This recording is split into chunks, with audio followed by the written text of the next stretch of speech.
Boa noite para todos nós. Esse nosso evento foi programado há tanto tempo, não foi, Luiz? Há quanto tempo que a gente sonhou que a gente poderia estar aqui mesmo para fazer esse trabalho? Então a gente fica muito feliz de poder estar hoje aqui na presença de todos, para que a gente possa fazer uma reflexão sobre os conteúdos que a doutrina espírita nos traz e que são tão importantes para a redefinição do sentido de todas as coisas. Ao nos aproximarmos do conhecimento espírita, nós tomamos ciência de algumas coisas muito interessantes. A primeira delas está na questão 85 do Livro dos Espíritos, aonde Allan Kardec, indagando os espíritos sobre a questão da importância da vida material, da vida espiritual, obtém como resposta que a vida real verdadeira é a vida espiritual, que a vida real, a vida de fato, é a vida do espírito e não a vida da matéria, que a nossa verdadeira dimensão é a dimensão espiritual. Mais à frente, no mesmo livro, o Livro dos Espíritos, questão 738A, nós vamos encontrar uma informação que nos diz que o objeto da solicitude de Deus não são os homens, e sim os espíritos, porque os espíritos é que são os filhos de Deus, e portanto Deus se ocupa de garantir a felicidade dos espíritos e não necessariamente a felicidade dos homens. Se for necessário que o homem chore para que o espírito possa sorrir, que assim seja e não o contrário, porque o foco é no espírito, que é imortal, que é transcendente, que não morre. E além dessas duas informações, ou seja, a vida real e verdadeira é do espírito e o objeto da solicitude de Deus são os espíritos, há uma terceira que a gente compreende quando estuda uma série de obras espíritas, e essas obras todas nos asseveram que no mundo espiritual é possível que os espíritos melhorem. A gente vai encontrar, por exemplo, na obra Nosso Lar, André Luiz chegando numa condição sofrível, capítulo 1, e no capítulo 50, Cidadão de Nosso Lar. Poxa, progrediu no mundo espiritual. Nós tomamos a obra Memória de um Suicida e reconhecemos Camilo no primeiro capítulo, ainda perdido, aturdido por conta do suicídio, e 52 anos depois, Camilo muito bem, no mundo espiritual, se recuperando de maneira bastante efetiva do suicídio praticado. Quando a gente junta essas três peças, a vida real e verdadeira é a vida espiritual. A solicitude de Deus é para os espíritos. E terceiro, é possível evoluir no mundo espiritual? Uma pergunta se impõe, Luiz. Uma pergunta se impõe. Se essas três informações são verdadeiras, para que nasce? Por que encarna? Ora, se o mundo real e verdadeiro é lá, se o objeto da solicitude de Deus são os espíritos, e se a gente pode progredir no mundo espiritual, por que encarna? Fica logo de vez. Vive a vida espiritual o tempo todo. Por que vir? Qual o sentido, segundo a doutrina espírita, que justificaria que as criaturas necessitassem encarnar na Terra, passar um período e voltar para o mundo espiritual? Parece uma coisa meio sem sentido, sabe? Porque já está lá, evolui lá, por que vem para cá? Qual é o motivo de vir? E hoje a gente vai conversar sobre isso. Qual é o sentido de vir? Por que a gente vem? E o que se espera de cada um de nós nessa grande saga evolutiva que Deus apontou para todos nós. E aqui tem uma coisa importantíssima, uma coisa belíssima, eu particularmente considero uma das coisas mais bonitas que a doutrina espírita possui.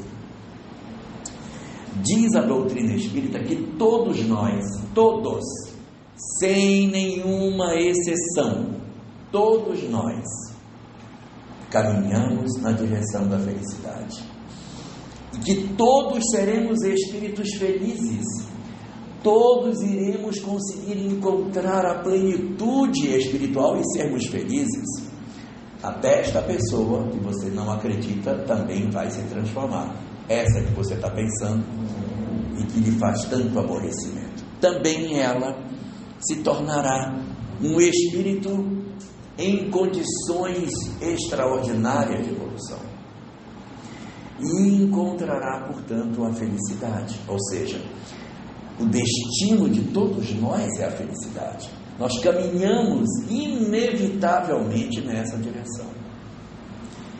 E quando a gente ouve falar que o nosso destino é a felicidade, que Deus é um ser misericordioso, que Ele tem uma preocupação em ser sempre justo e bom, a gente muitas vezes pergunta assim: poxa, se eu já vou ser feliz mesmo, se o meu destino é esse mesmo, se a gente vai todo mundo ser feliz, por que Ele não dá logo um vale dessa felicidade logo agora? Por que Ele não adianta um pouquinho dessa felicidade? Já vai dar mesmo, né? A gente não vai já ser feliz? Então pronto, me dá um pouquinho dela logo agora, adianta, me passa um vale assim, uns 10% da felicidade que eu vou ter, só para eu poder me sentir mais motivado ao processo de mudança.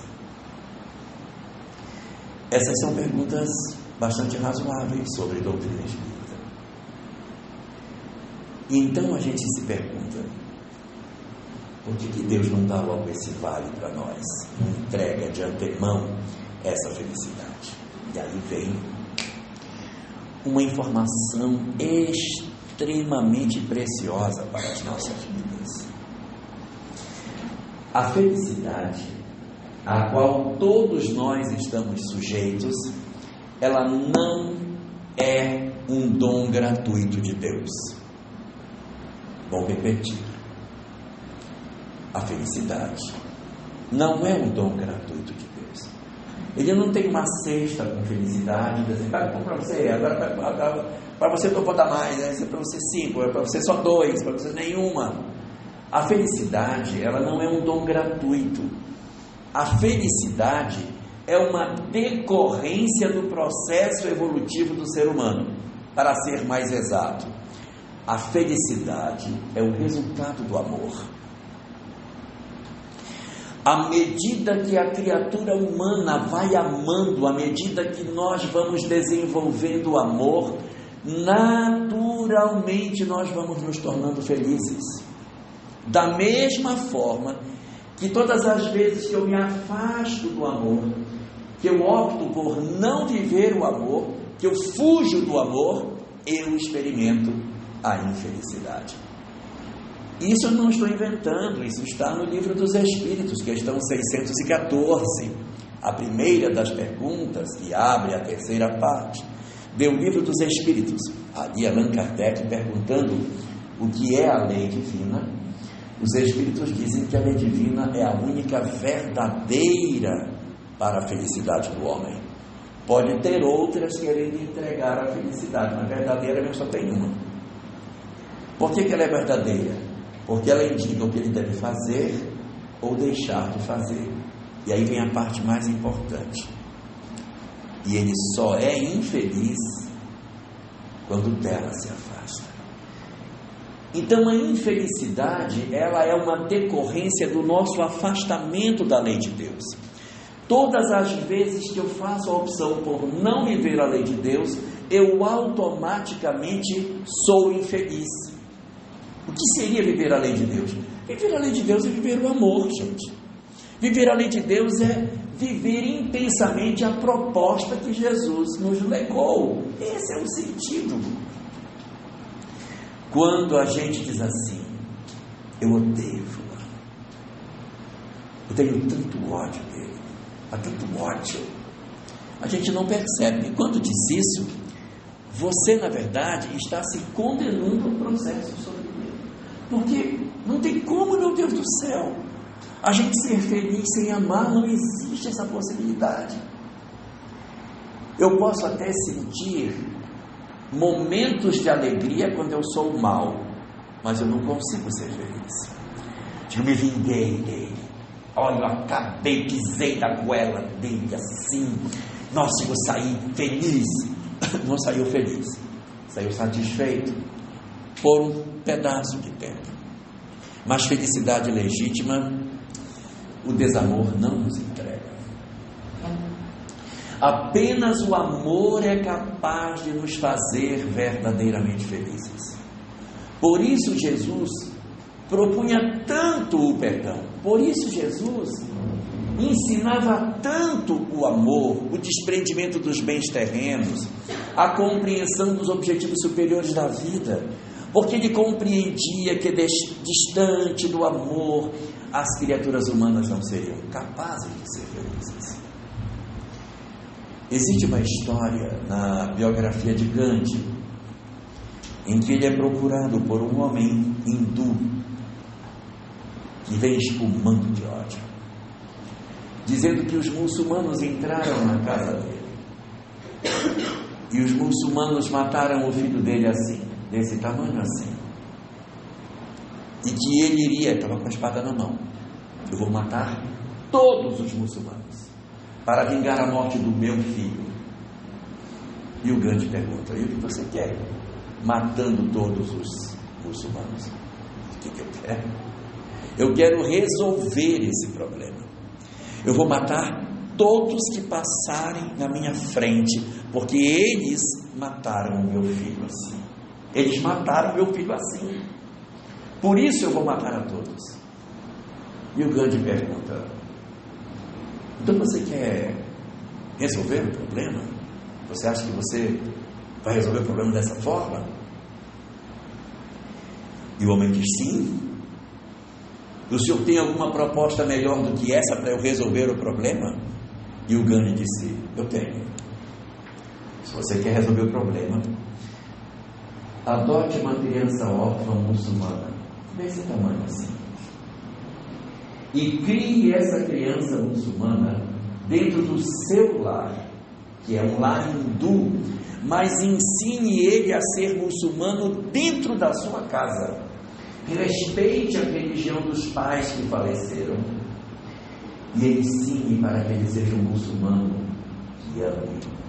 Ensine o amor para ele, mas não se vingue, para não provocar perturbações na sua própria história.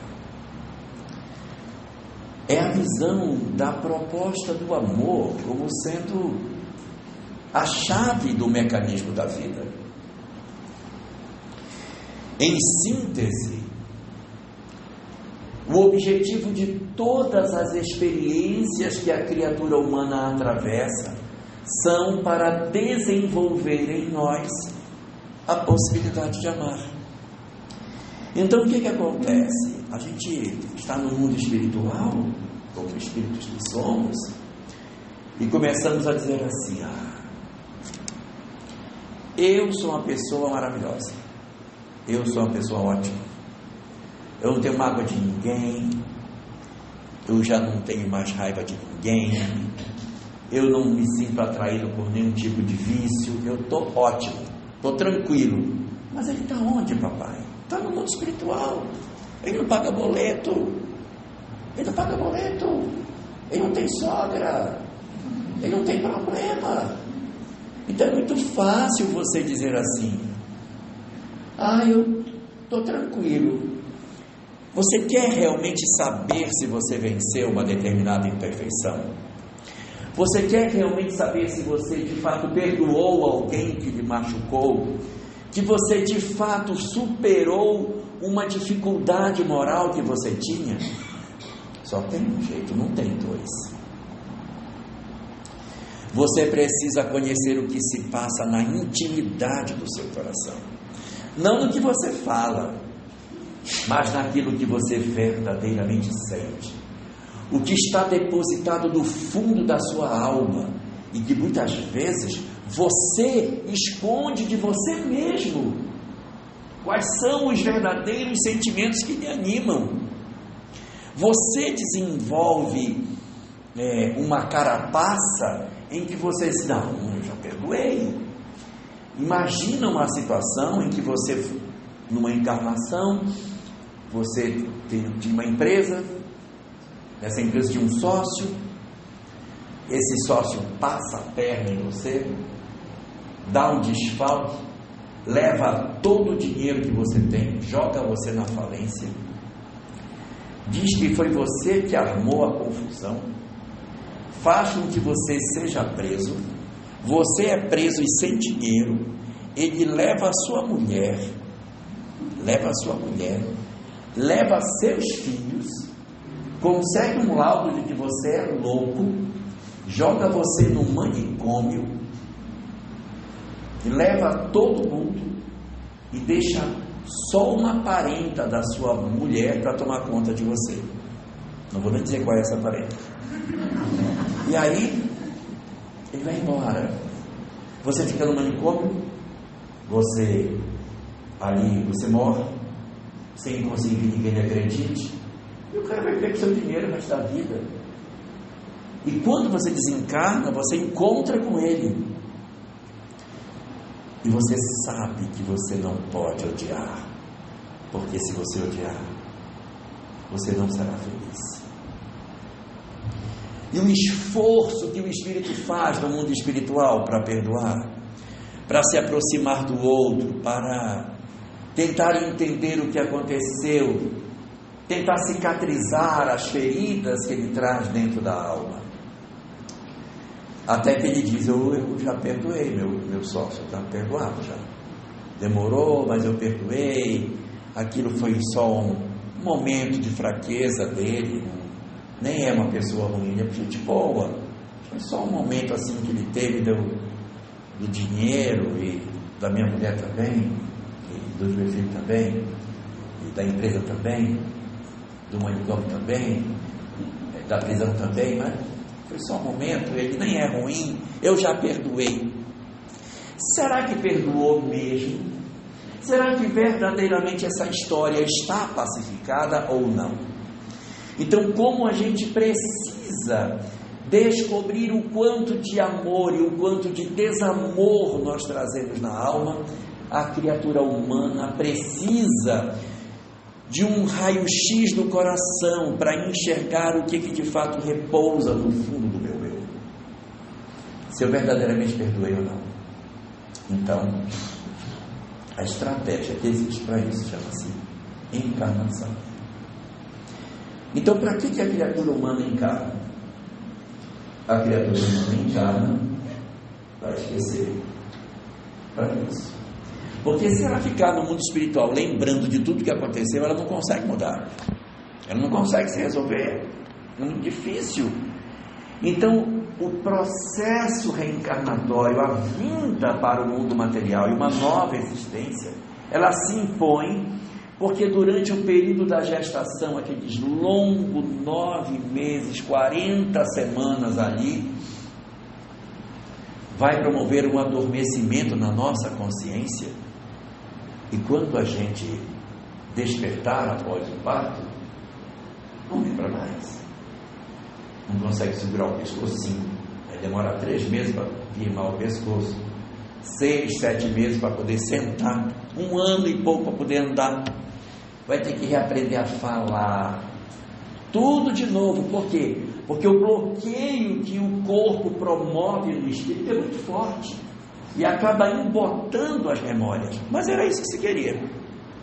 E tem muitas pessoas que dizem assim: eu queria renascer, mas eu queria renascer sabendo, lembrando, eu queria encarnar, mas com memória completa do que eu fiz. Então não vem, meu filho. Se é para encarnar lembrando de tudo, fica logo lá. Você tem que vir com o embotamento da memória, com a fragilização da memória. Não é. A água está aqui. A fragilização da memória precisa ter. Eu estava querendo aquele paninho que põe em cima do copo assim. Não tem problema. Então, ele precisa vir com o esquecimento do passado, para que ele consiga fazer uma nova história.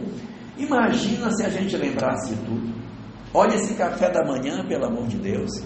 A gente senta na mesa para tomar café.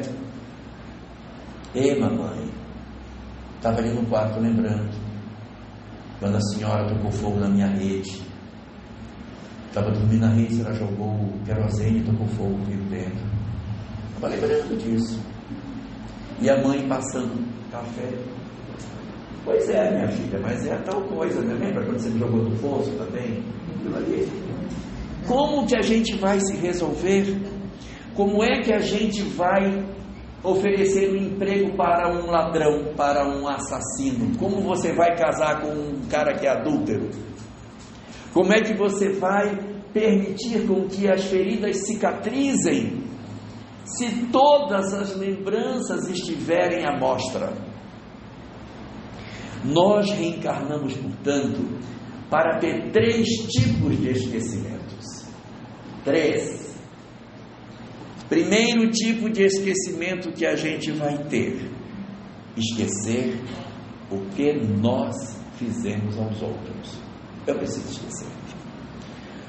Imagine alguém que foi um criminoso de guerra, alguém que foi uma pessoa cruel, alguém que a existência passada tem uma ficha horrível de crimes. Ele precisa esquecer a benefício dele próprio, para que ele tenha a chance de fazer uma nova história. Porque se ele não esquece, ele vai conviver dia e noite com a lembrança eterna do mal feito. Então o esquecimento do passado, ele vem e bloqueia a lembrança daquilo que eu fiz. Esse é o primeiro esquecimento que a gente tem. Esse é o primeiro. Aí existe um segundo esquecimento que a gente tem. É o esquecimento daquilo que os outros nos fizeram. Não basta que eu esqueça aquilo que eu fiz para os outros.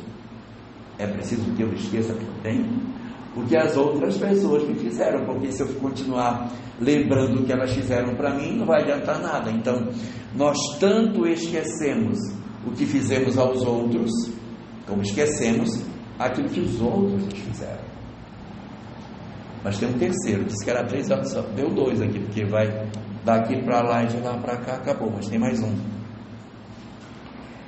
A gente reencarna para que os outros esqueçam o que fizemos a eles. Aí a gente consegue formar família.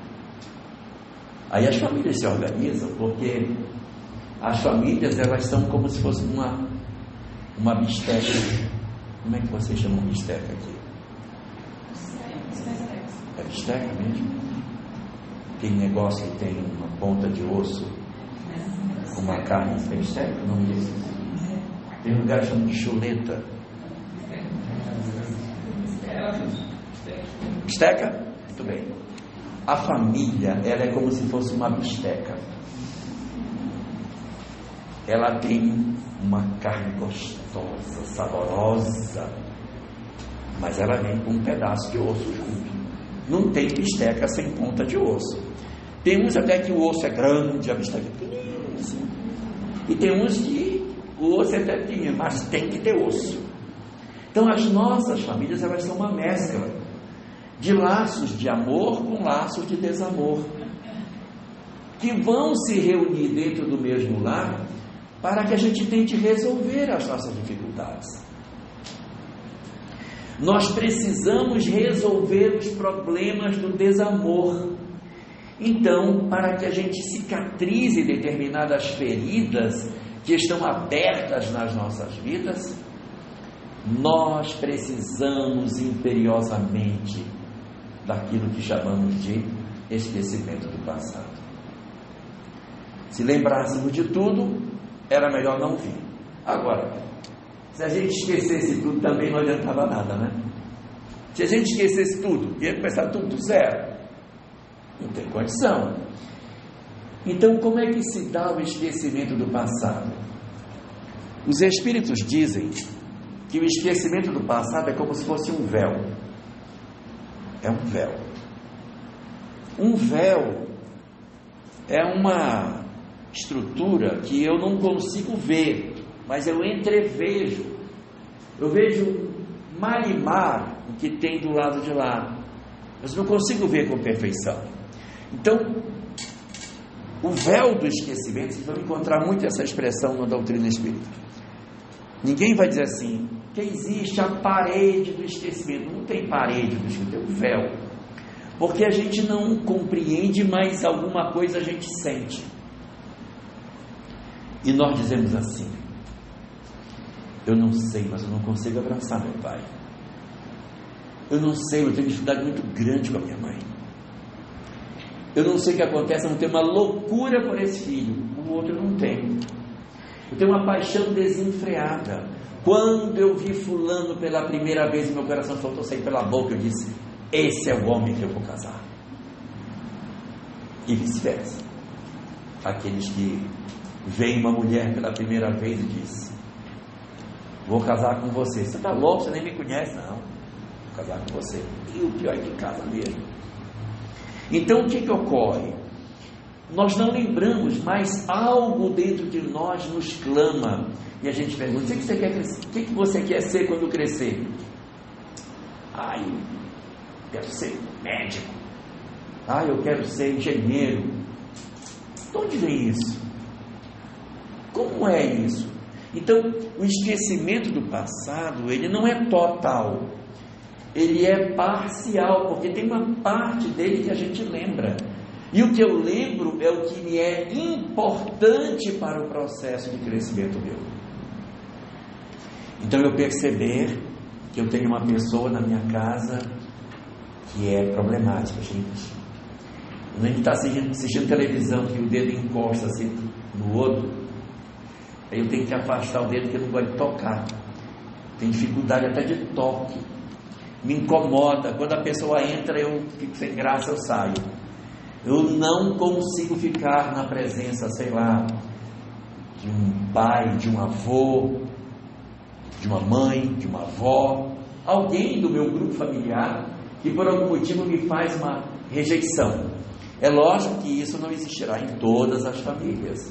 Nós vamos ter muitas famílias extremamente amorosas, todo mundo está bem. Não existem essas feridas abertas. Mas existem situações familiares em que as pessoas desenvolvem uma dificuldade imensa. E essa dificuldade vira uma aversão que pode se transformar em ódio. E isso não é nada bom. E aí, quando a gente fala sobre isso na casa espírita, as pessoas já começam a fazer uma radiografia em casa para dizer, esse aqui é do lado bom, esse aqui não é do lado bom, querendo separar as pessoas em casa, quem é laço de afeto e quem é laço de desafeto. E tem alguns que, quando ficam indecisos, dizem assim, vou fazer uma regressão de memória só para saber o que a minha mãe fez para mim. Gente, isso é uma grande bobagem. Você querer abrir a porta do passado para saber aquilo que foi fechado, exatamente porque a gente não deve consultar, é um equívoco. Porque se fosse para lembrar, lembrava, né?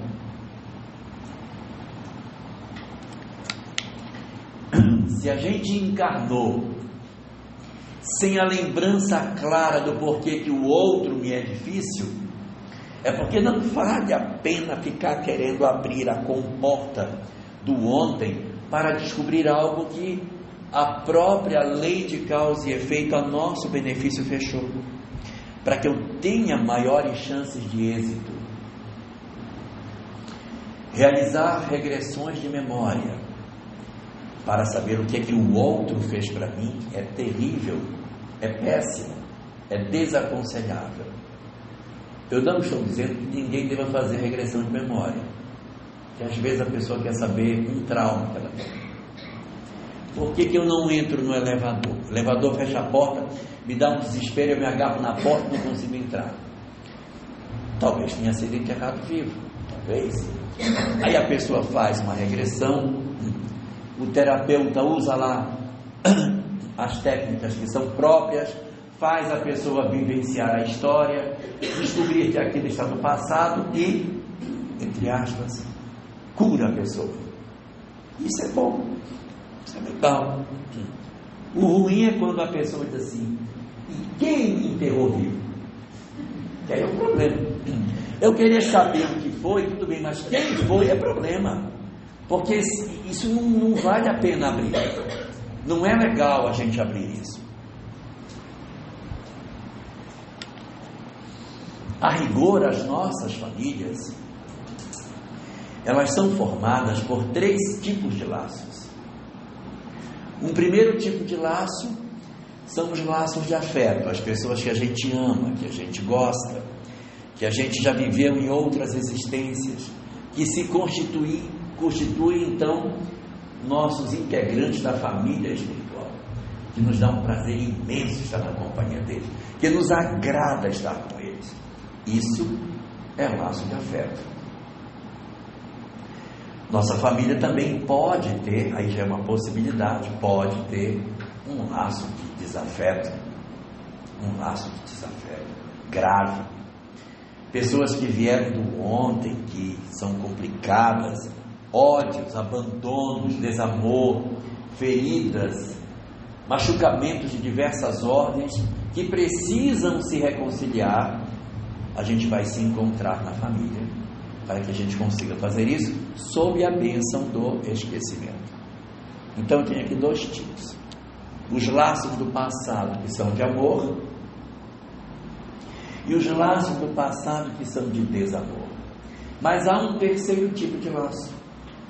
Esse terceiro tipo de laço, ele vai diminuindo à medida que a gente evolui.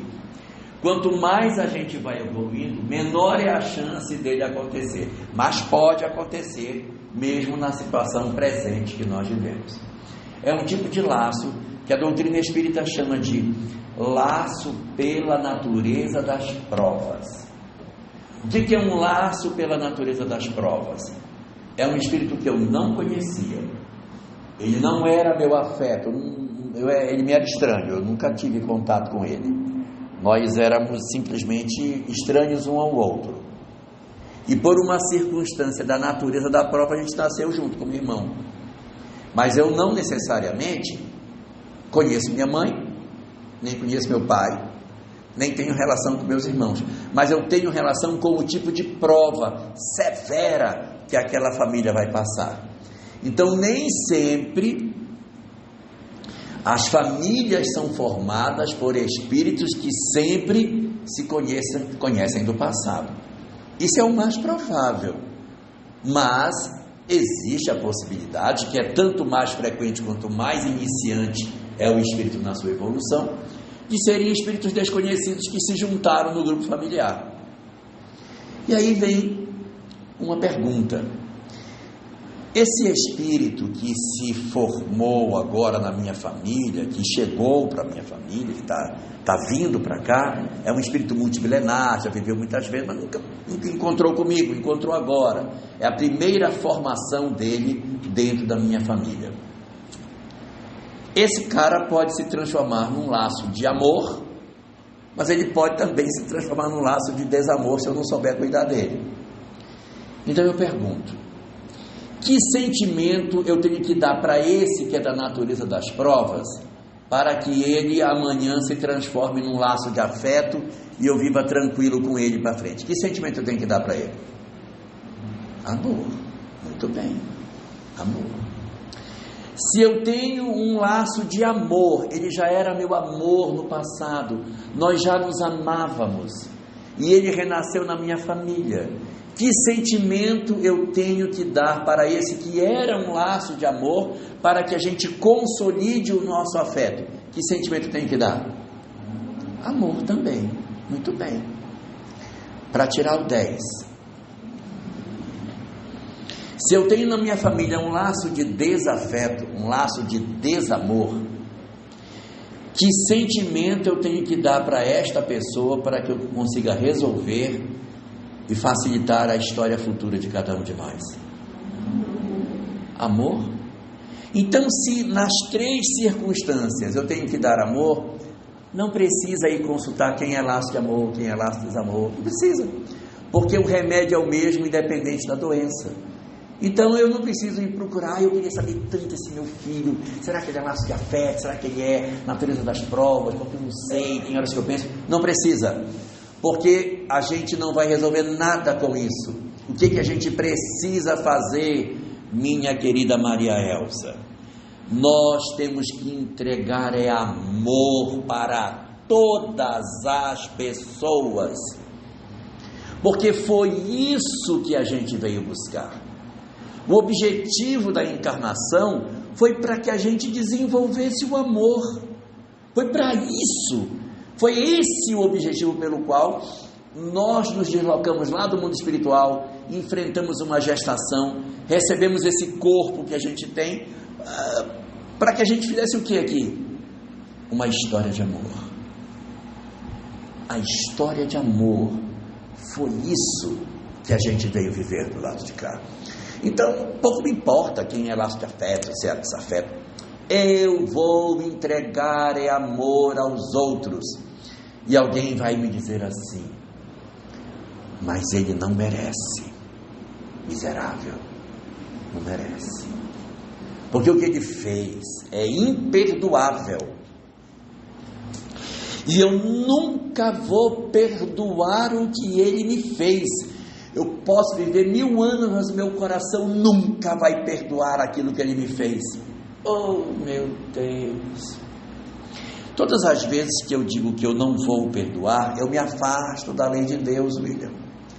E quando a gente se afasta da lei de Deus, a gente vai sofrer, vai ser infeliz. Então eu me condeno ao sofrimento. É uma burrice espiritual, é uma burrice você dizer, eu nunca vou perdoar. E por que as pessoas dizem que não vão perdoar?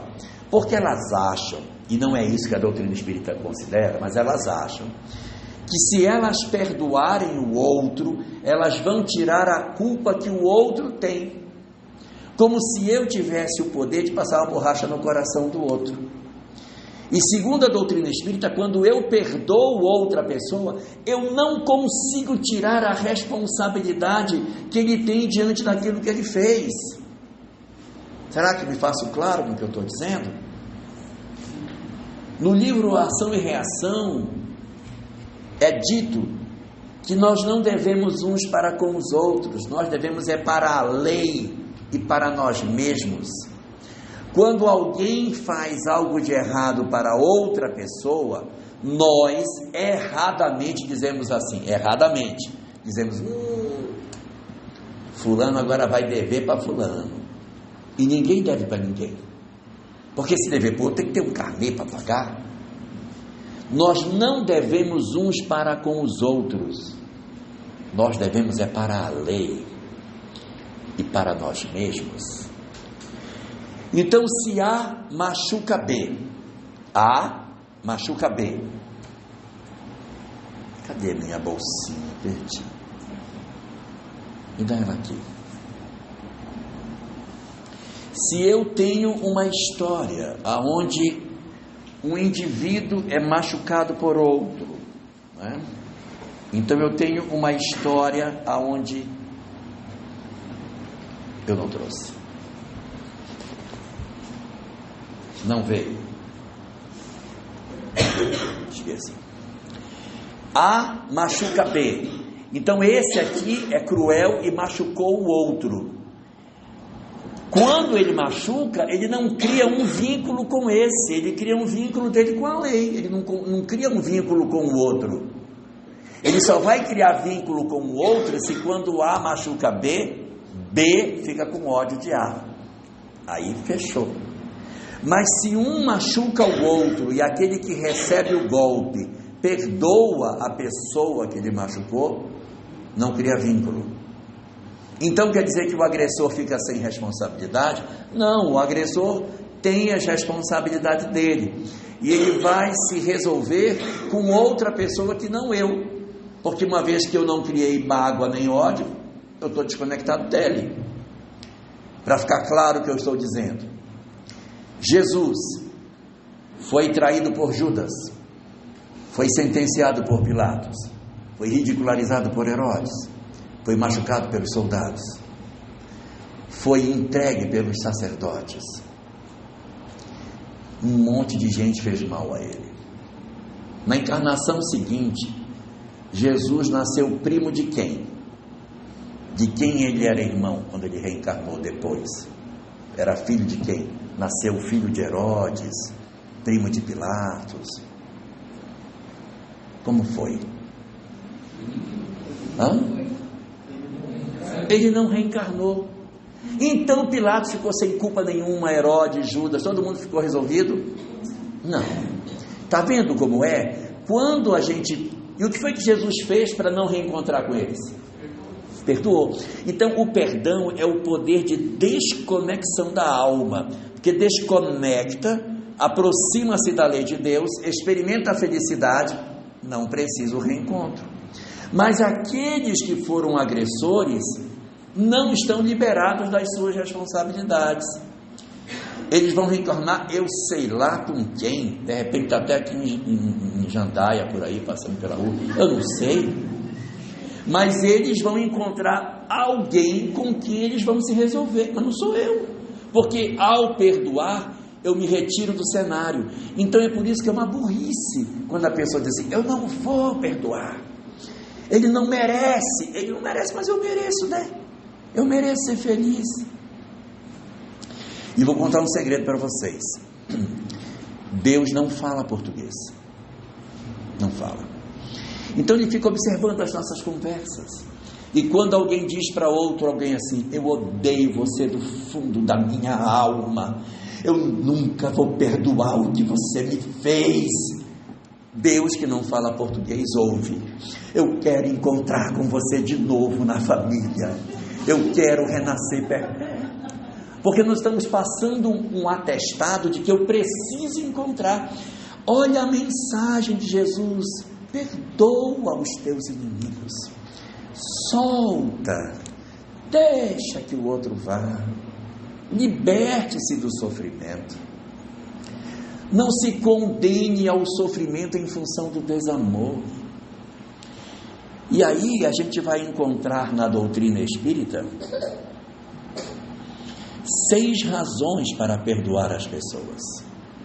A primeira todo mundo sabe, se não perdoar adoece, já viram, né?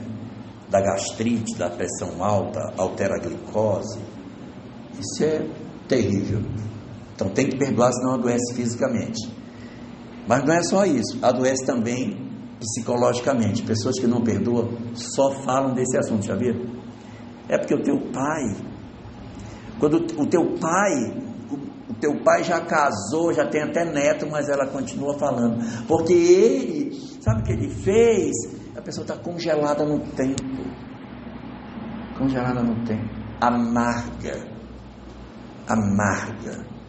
só fala daquele assunto. E eu não quero desejar o mal a ninguém, mas quem guarda mágoa, quem guarda ódio, torna-se uma pessoa difícil de conviver e geralmente termina sozinho. Então, para que a gente não fique só na velhice, a gente precisa se liberar das mágoas, para que a gente não fique repisando a mesma história há 50 anos. Porque sabe o que ele fez? Pois eu vou te contar de novo. Mãe, eu já sei. Não, mas eu vou contar de novo, para você saber. Conta a história toda de novo. Está congelado na história. Terceira razão, nós ficamos aprisionados emocionalmente. Como a gente vive muito a mesma história, eu vivo o passado e não vivo hoje. A vida passa e a gente não percebe a vida passando. Aí de repente o neto vai se formar. Meu Deus, ele vai formar. Nasceu outro dia. Não, é porque a pessoa não está no presente. Ela só vive no passado, lembrando, recitando de novo os diálogos. Aí ele me disse isso, aí eu peguei e falei aquilo para ele. Todo dia eu fico relembrando uma história que já passou. E a gente fica puxando de volta essa mesma história, Então é um trem ruim para a gente ficar buscando, e a gente não consegue se resolver. Não vale a pena. Então, além de a gente adoecer fisicamente, além de ficar uma pessoa amarga, psicologicamente difícil, também não vive o hoje. A vida passa e você nem percebe a vida passando. Não usufrui, não saboreia a vida. Quarta, ganha umas companhias espirituais terríveis, porque uma série de entidades perturbadas se aproximam e vão estimular ainda mais a mágoa, o ódio, o sentimento de abandono, a tristeza, a decepção, a depressão, a baixa autoestima, e a pessoa se joga num quadro de autopiedade que adoece em função das perturbações espirituais que a pessoa passa a viver.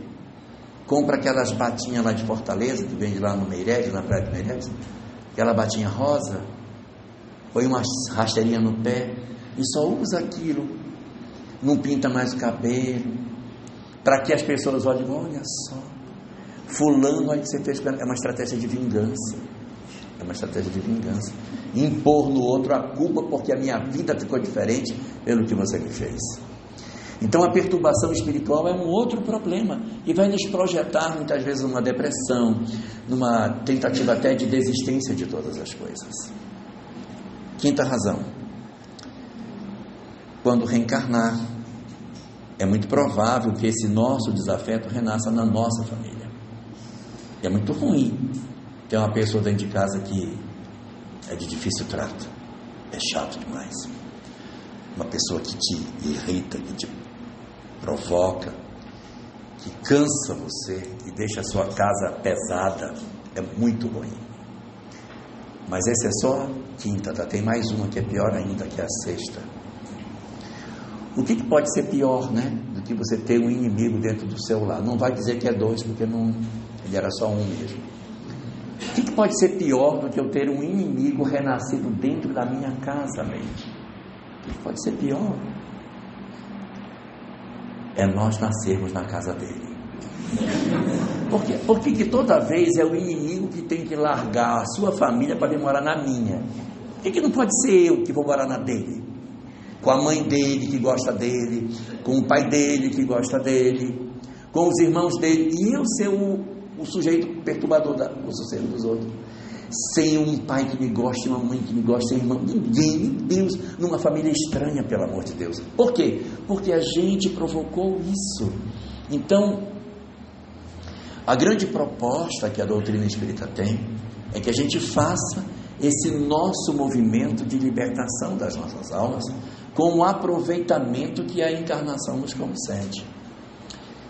E tem muitas pessoas que dizem assim: eu já desisti porque ele não muda, meu filho não muda, minha filha não, meu marido não muda. Então a gente desenvolveu um mecanismo de defesa, querendo dizer que a gente desistiu do outro porque o outro não muda. Mas quem foi que disse que o nosso objetivo era mudar o outro? Não está em nenhum lugar da obra espírita. Você precisa mudar o seu marido. Já viram algum lugar? Não tem lugar nenhum escrito isso, gente. É sempre dizendo que você tem que mudar a si mesmo. Ai, mas ele não muda. Mudo eu, papai, mudo eu. Eu mudo. Ele não mudou. O problema dele, se ele não mudou, eu vou fazer o que eu puder fazer de bem. Eu não posso dizer assim, quer dizer que ele me trata mal, né? Pois então agora vai ser assim. É olho por olho, dente por dente. O miserável me trata mal, pois eu vou mostrar para ele que eu também sei tratar mal. Aí fica igual aquela cantiga de roda. O cravo brigou com a rosa debaixo de uma sacada.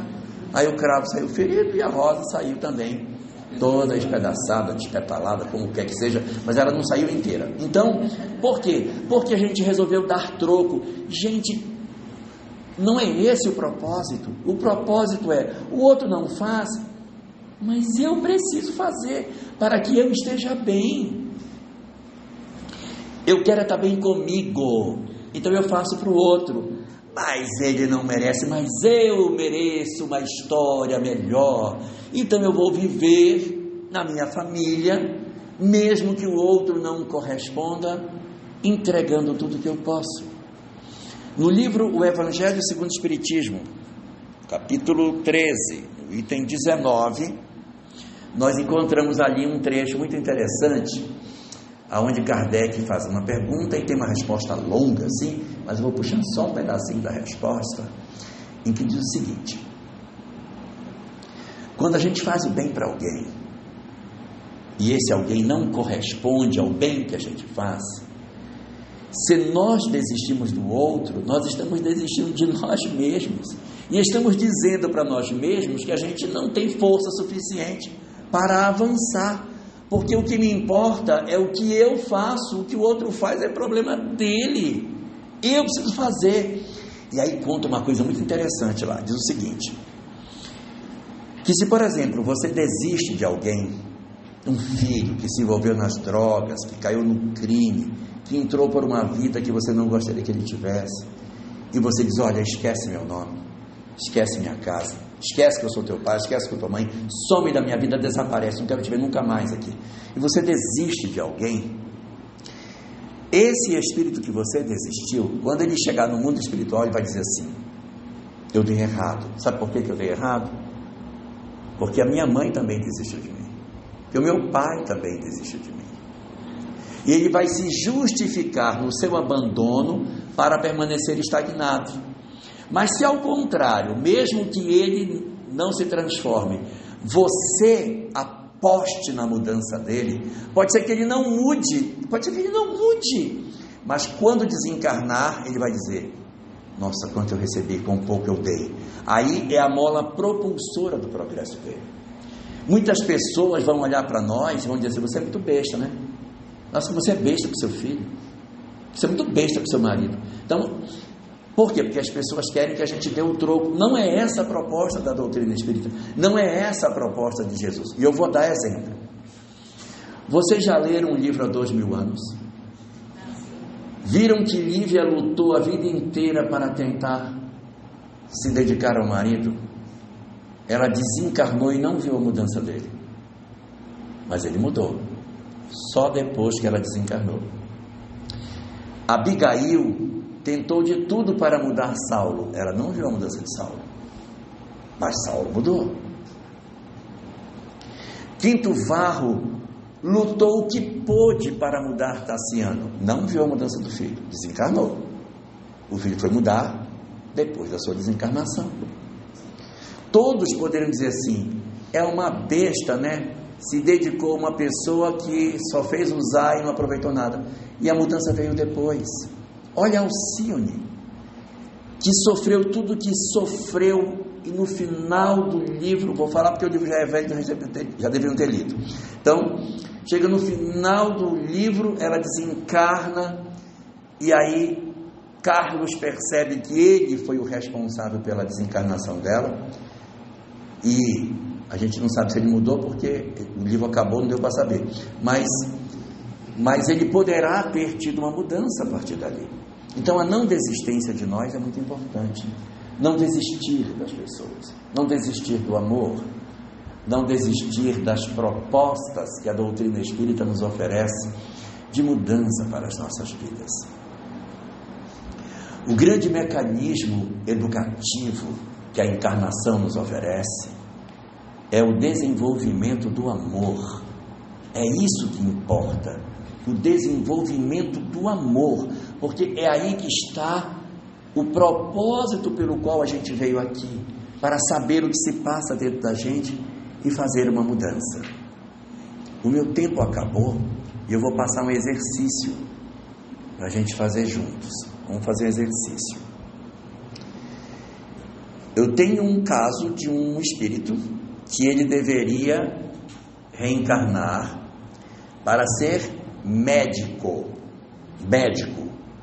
Ele iria ser médico, iria casar com uma específica mulher, e com ela ele teria 3 filhas, e ele se dedicaria à medicina durante mais de 40 anos. Quando chegasse o tempo da sua aposentadoria, ele não se aposentaria, continuaria trabalhando, e ele faria sempre o seu trabalho no hospital público, não teria clínicas particulares, seria no hospital público para poder atender a população de baixa renda, e ele trabalharia até o último dia de sua vida, e desencarnaria em pleno serviço. Entenderam o planejamento dele? Todo mundo entendeu? Agora vamos executar o planejamento dele. Ele estudou medicina, conheceu a mulher com a qual ele casou e casou com ela, e teve como filhas as 3 filhas que ele deveria ter. Não teve clínicas, até tentou, mas acabou não dando certo, ficou só no hospital público. Trabalhou no hospital público por mais de 40 anos. Quando veio o período da aposentadoria, ele não se aposentou e continuou trabalhando. Trabalhou até o último dia e desencarnou em serviço. Qual a nota que ele merece do planejamento dele? Você deu 0 para ele? Ah, deu 100? Entendi 0. O meu coração até apertou. 100. Você? Depende de como que tem com as filhas, com os outros. Então agora eu vou levantar o véu para a gente ver a história dele. Ele escolheu fazer medicina porque ele queria ganhar muito dinheiro, mas ele não tinha a menor vocação. E por conta disso, ele roubava as provas da faculdade. Ele comprava o pessoal que rodava a prova do mimeógrafo para ele poder fazer as provas. Pagava para os colegas fazerem as provas para ele. Até que ele conheceu uma moça rica e ele viu nela uma oportunidade de negócio. E ele casou sem amor, apenas pelo dinheiro que o pai dela tinha. Casou com ela e teve 3 filhas que odeiam o pai. Nenhuma delas o visita, só vai em casa quando ele não está. Quando sabem que o pai está presente, não visitam, só vão para ver a mãe, que acham uma profunda infeliz. Ele trabalha no hospital público, passou não num concurso público, porque foi antes da Constituição de 88, não tinha concurso, pegou uma vaga e entrou lá e ficou trabalhando como cargo comissionado durante 40 anos. Um estúpido com os pacientes, grosseiro, ignorante, bruto, cavalo, não tem paciência com ninguém, trata mal as enfermeiras, trata mal as técnicas de saúde, joga cinzeiro, joga os objetos grampeador nelas e trata os pacientes com toda a grosseria do mundo. Tentou abrir uma clínica particular, não deu certo, porque ninguém foi, porque aquele homem grosseiro, ninguém ia se consultar com ele. Ele com ódio fechou a clínica. Quando chegou na época de se aposentar, ele viu que ia perder dinheiro e disse: eu vou ficar aqui ainda, até morrer. E permaneceu trabalhando com ódio, tinha ódio de ir para o trabalho todo dia, mas ia porque precisava do dinheiro. E um dia, tomado de ódio, estava trabalhando, se aborreceu com um paciente, a enfermeira apareceu, ele jogou um grampeador nela, jogou o computador nela, jogou tudo que tinha na mesa em cima dela, teve um ataque cardíaco e morreu em cima da mesa. Qual a nota dele? 0. Não, 0 também não, né? Menos um 25. Mas vai dar um quarto aí, ele ainda deu uma tentada. Eu vou querer você como meu anjo da guarda na próxima. Isso é para a gente ver que às vezes o que a gente enxerga do lado de fora não é o mais importante, não é o que o mundo enxerga que prova que a gente cumpriu um planejamento. Porque se o planejamento é viver o amor, o que mais importa no processo educativo da reencarnação é simplesmente amar. Portanto, que a gente não desista de ninguém, que a gente cuide da nossa família, que a gente se esforce mesmo que os outros não correspondam, mas que a gente faça de tudo da nossa parte para garantir com que a gente cumpra o nosso papel no ambiente familiar que Deus nos colocou. Desejo sorte, sucesso para todos nós nessa empreitada e que o conteúdo da doutrina espírita nos seja combustível para garantir o êxito nessa tarefa de amar, muitas vezes até mesmo sem ser amado. Que Deus abençoe a todos nós e nos guarde na sua paz. Muito obrigado.